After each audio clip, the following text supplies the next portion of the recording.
Hey guys, Steve from Resale Dojo back, and today I'm going to show you guys a breakdown of my September sales.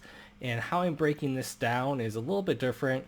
I'm going to show you guys my sales mix based on tiers of dollar amounts. So I'm looking at this twofold. I'm looking at first how much buyers are paying for my items and what thresholds that they're in. And second, I'm looking at how much do I have in each of those levels and what is my sell-through rate for those. Now this is going to help me understand buyer mentality, right, of how much people are willing to spend, and also going to help me understand where maybe I should be focusing on certain dollar amounts for my store. Now obviously we always want to find the highest dollar amount product, but that's not always the case of what you're going to be able to find out at thrift stores or online arbitrage or garage sales or anything like that. You may be held to what is available to you. And now I'm taking this information of where people are buying and what my sell-through rates are, and I'm going to use that to give myself another filter when I'm out there picking product. So let's give a quick look at what my sales were and how they broke down for the month. Now the first column I have there is sales mix, and I have that broken down by dollar amount. As you can see, it starts from $0 to $9, which is really $0 to $9.99. I didn't want to put cents on there. 10 to 19, 20 to 29, 30 to 49, 50 to 99, and 100 plus. Now the next column there is number of sales for each of those thresholds or levels. And what's going to stand out to you first is for 0 to 9, I only had one sale, which is crazy since I had 49 listings for a sell-through rate of 2%. So when I look at that, it's telling me I got crap in that 0 to 9 range. It's probably stuff I picked up and I just did not know when I was buying that years ago. And now it's stuff that I probably should just purge out of my store.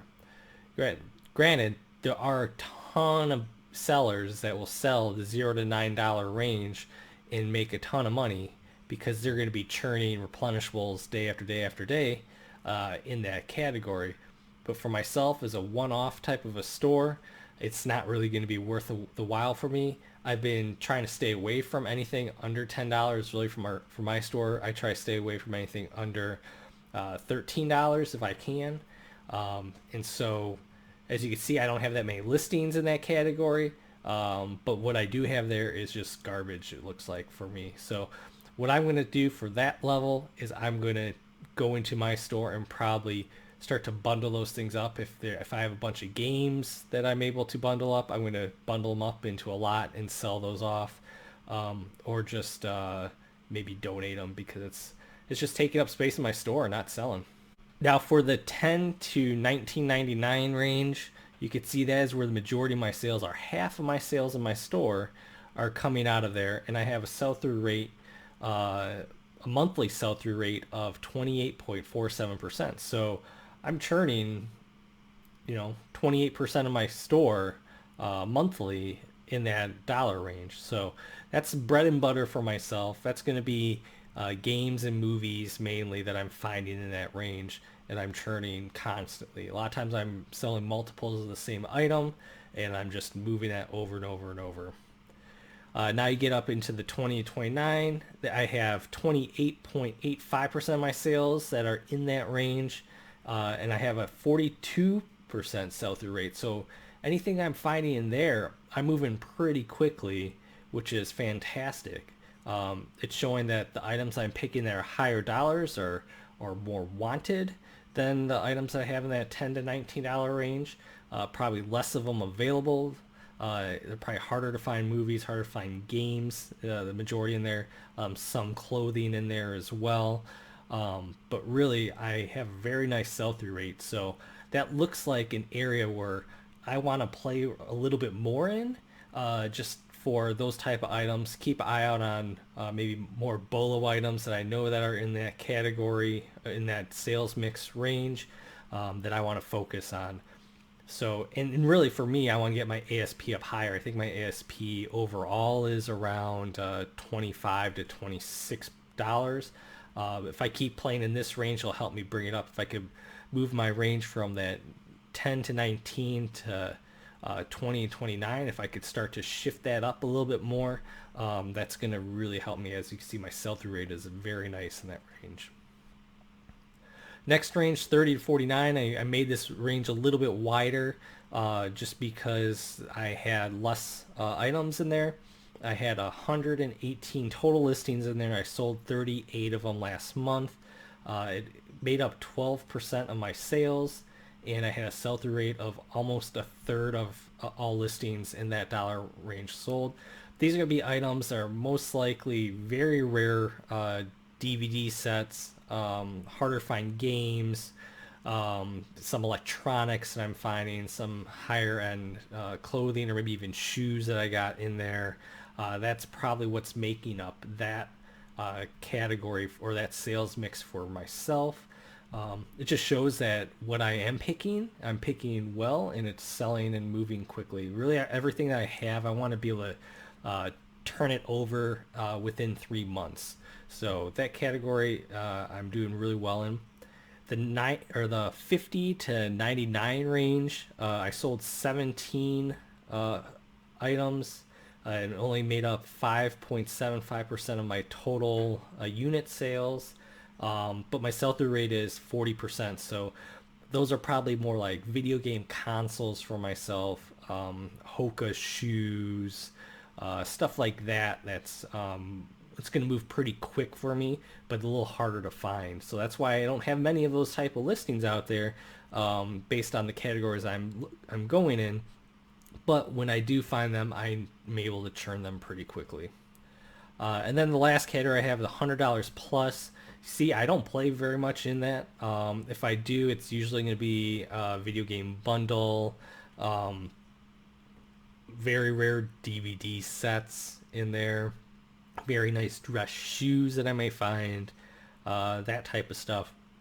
Stuff that I don't find very often, but when I do, I'm able to flip them very fast. So you see in the last month, I almost flipped 100% of my items when it comes to it. So very nice when it comes to those sales. But those are more of white whale type items, right? When you find them, it's awesome, huge payoff, but don't expect to have that to carry your store, or at least for me to carry my store when it comes to it. So looking at these numbers, what are they really telling me? Well, when I look at it, under $30 makes up 80% of my business. So anything under $30 is really for myself and my categories of what customers are looking for. Very quick movers. I'm able to find them easy. So I feel like I have that part down in my store. The key is going to be, how do I keep moving my ASP up, or how do I find more inventory just to get my sales dollars and profitability up higher over time. So that's going to be more of what is going to be my new sourcing techniques and methods going forward. For me, this really is going to be good to help me understand where my customer is playing when it comes to how much are they willing to pay, and then also what am I having ease of finding for dollar amounts in the stores as well. So, you know, maybe other buyers or other thrifters are cherry picking the higher dollar stuff, but if they're leaving tons and tons of product in this $10 to $30 range, I'm able to go in there, identify them very quickly. I'm going to be more efficient, knowing that I could, sell that pretty quickly, as combined sell-through rate in that area is probably around 35%. When I look at those two categories. So this is going to just help me when I move forward, especially through Q4 and then to Q1. Just think about different ways that I want to source and just identify and the breakdown of my store and going forward of how I want to how do I want to supply it.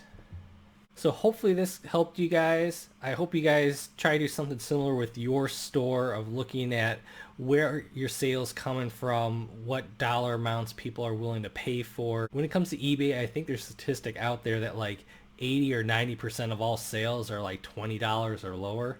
And that's really from, people mass selling cheaper widgets, especially in that $0 to $9 range, which I don't play in as a one-off store, but for people that have replenishables, think of iPhone cords, Android cords, chargers, all that type of stuff, phone cases.